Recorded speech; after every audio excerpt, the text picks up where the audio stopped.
So hello mga kakusina, kumusta na po kayo? Ito na naman po ang aking version ng bagnet kare-kare. Cheese fries po talaga from vegan, kaya ginawa ko po ng content. Talaga namang napakasarap. Sana po magustuhan nyo at panoorin nyo po hanggang dulo. Please like and subscribe pa rin po. Maraming salamat. So, eto po yung ating ingredients. Eto yung bagnet. Meron tayong rice flour.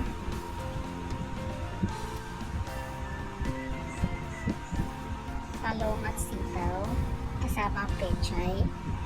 Sibuyas at bawang at ang ating bagnet. Fresh na mani. At ang lamang. So, isprayan po muna natin ang air fryer basket bago natin ilagay ang mani.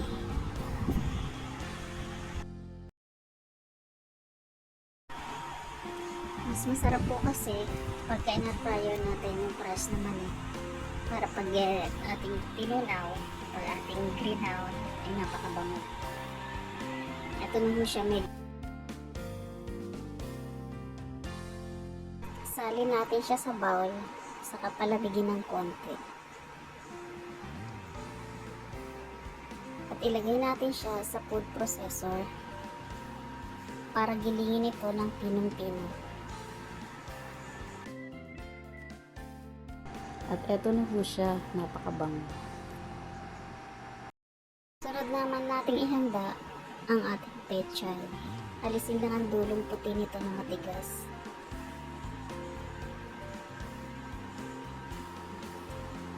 Sunod ang sitaw. Hiwain lang ito ng katamtamang haba.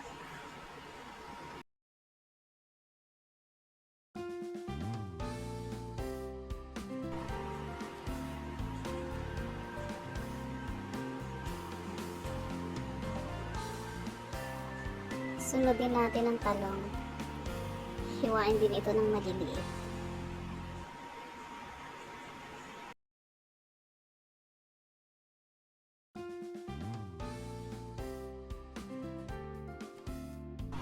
Saka natin isilansan sa air fryer. Pwede rin namang iprito kung ano mas prepare ninyo, mas okay rin ang prito. At pagsamasamahin na natin ang sitaw at talong. Sprayhan natin ng olive oil sa gilid. At isalang ng 8 to 10 minutes.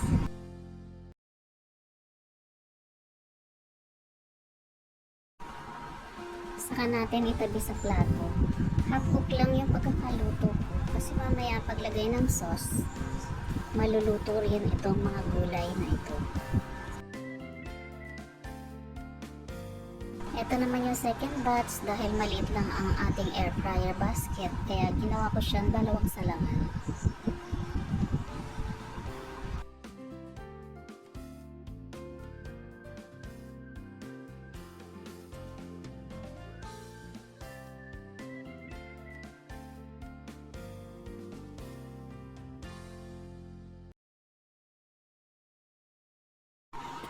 Magpainit tayo ng kawali, lagyan ito ng mantika, saka ilagay ang aswete. Ginagawa natin ito para makuha ang kulay. Pagkatapos, itatapon din natin ang kanyang buto. Halu-haluin lang hanggang lumabas ang kanyang pulang kulay. Okay na to, pwede na natin itong palamigin. Dahil malamig na, gamitan natin ito ng salaan. Salain natin ang mantika para maialis ang buto.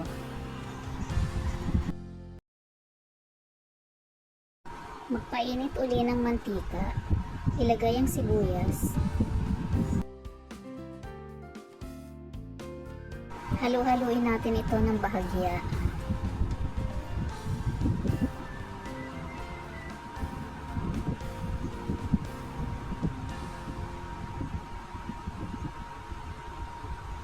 Saka isunod ang bawang.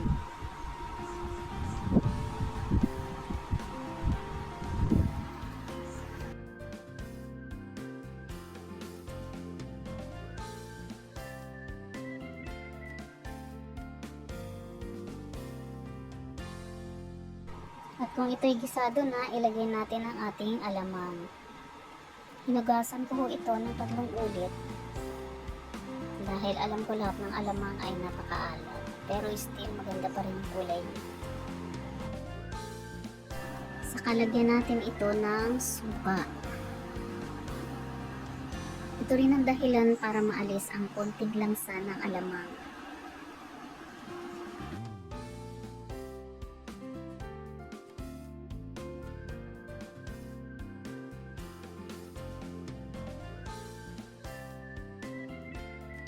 Halu-haluin ito.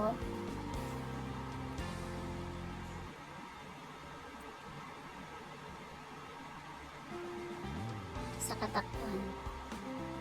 Pagkatapos ay kumulo na medyo tuyo na, lagyan natin siya ng konting asukal, magic sarap, seasoning powder, at sili. Saka iluto uli ito hanggang sa mawala ang lansa. Dinagdagan ko rin siya ng konting mantika dahil natutuyo na.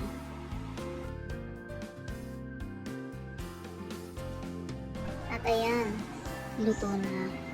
Pwede na natin siyang itabi para ipang sauce mamaya sa ating kare-kare. Ngayon naman, magpainit tayo ng kaserola. Lagyan ito ng mantika.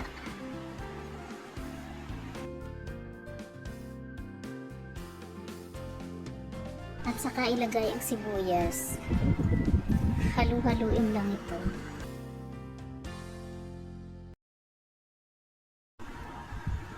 At isunod ang giniling na mani. Gisa-gisahin, saka lagyan ito ng tubig. Halu-haluin at hayaan kumulo. Yan din ito ng garlic powder para sa pampalasa sa katakpan. Habang kumukulo, ilagay ang tinunaw na bigas sa sauce upang ito ay maging malapot. Lagyan din ito ng konting asukal. Halu-haluin hanggang sa ito ay lumapot.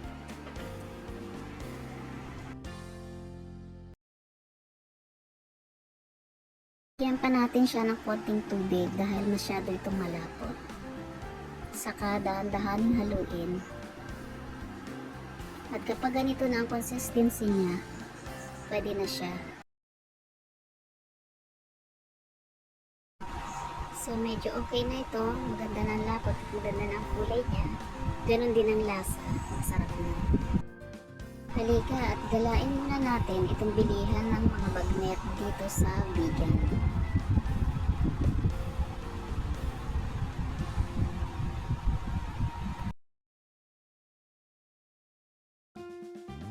Ayan, ang sasarap. Ang sarap ihalo sa ating mga lutuin.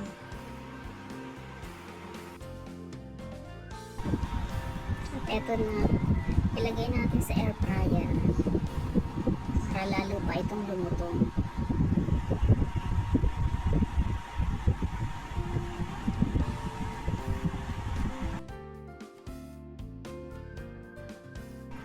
Ayan, palutungin lang natin siya ng 15 minutes.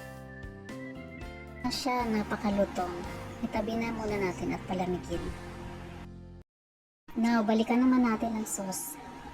Initin natin to ng bahagya para sa ating pagpiplating.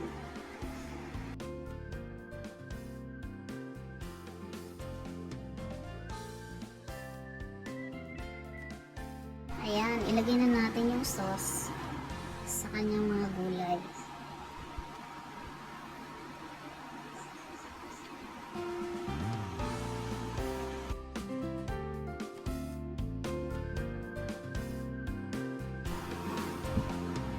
Ito naman yung bagnet na malutong na ipangtatoppings natin siya sa ibabaw ng kare-kare.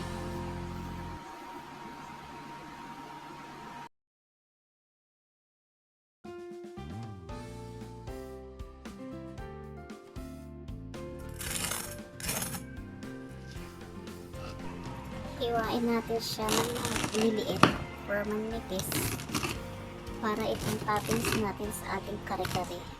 Napakainit talaga pero masarap siyang hiwain habang mainit. Maririnig mo talaga yung crunchy niya.